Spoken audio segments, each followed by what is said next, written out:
call Stephen Browning. Mr. Chairman, sorry, Mr. Speaker, I'll get there. The Greens are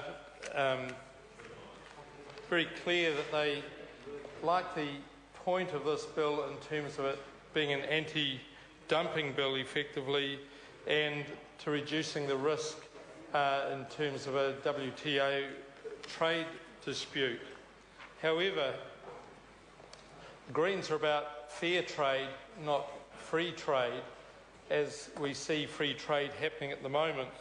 And there's a very disturbing aspect in this bill, in fact, that the purpose of it is only temporal. It's provide temporary protection to domestic injury from serious, for domestic industry from serious injury caused by increased imports, and facilitate adjustment, both temporary and adjustment. The adjustment to facilitate adjustment by domestic industry to increased competition from increased imports. There's nothing permanent about this.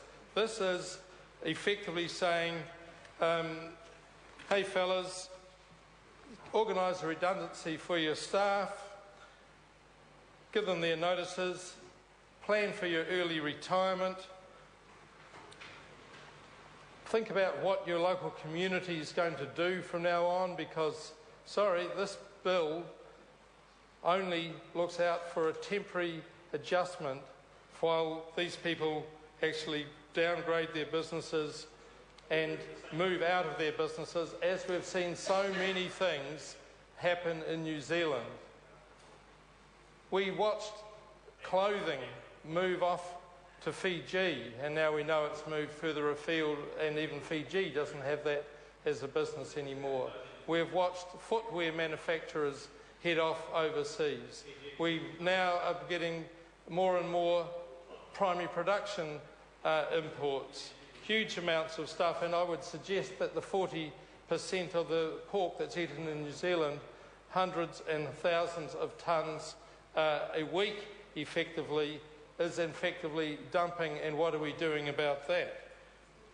This bill is fine if it saves us from a big expensive court case, but beyond that it sends us, or continues to send us, in the wrong direction.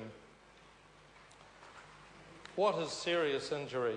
That is really effectively looking out for the absolute worst, while anybody that's considered small fry, small to medium business, will be going down the gurgler all that much quicker.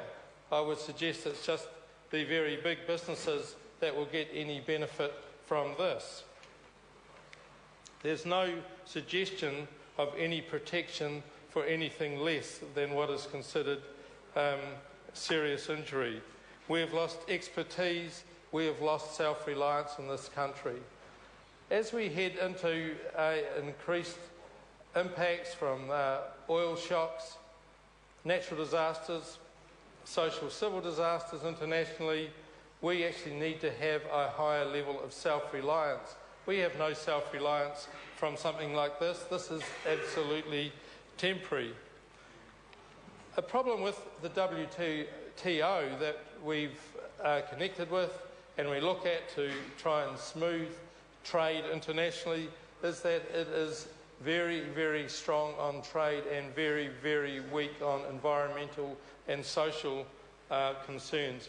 We have material coming in here, sure, we might get a bit of a tariff put on it. However, what adjustment to make an even playing field is there for New Zealand producers and manufacturers? There is very, very little. So we have material pouring into this country as it is, where New Zealand manufacturers are expected to compete against low-wage economies as well, where they don't have efficient and protective devices such as the RMA and other devices such as national environmental standards and that might do some protections.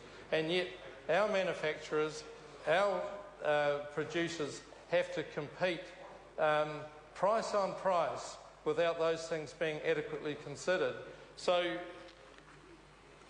while we are concerned that New Zealand does not have to be caught up in expensive litigation, and this bill may, and let's hope it does, go some way to ensuring that doesn't happen, the Green Party will remain concerned about the continuing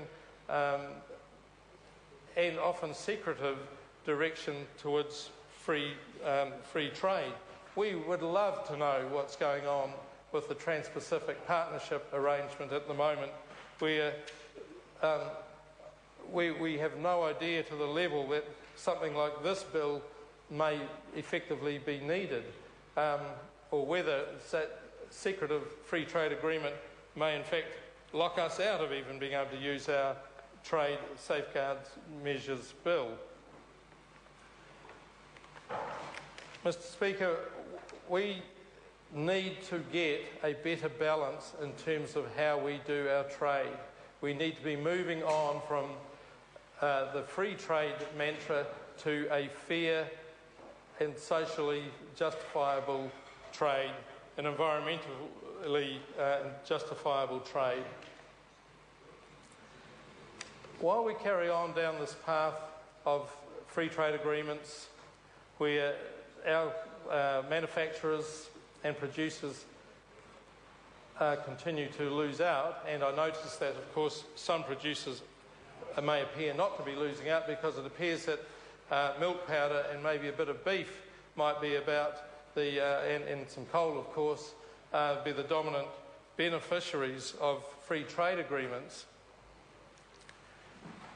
We actually need to be looking at that other range of producers in New Zealand, the producers that used to be here before the free trade deals and the opening up in lots of ways of trade has actually reduced us to having a series of monocultures, lost our diversity, lost our self-reliance, and sent it off either overseas through the unbalanced competition that's come in here.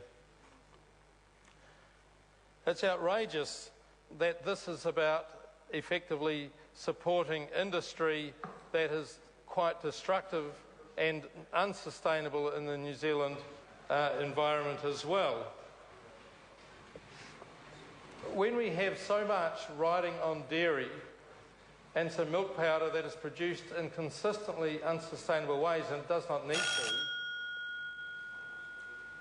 and yet we have bills coming in that in a roundabout way support that continued unsustainable production, Mr. Speaker, we need to shift to different systems.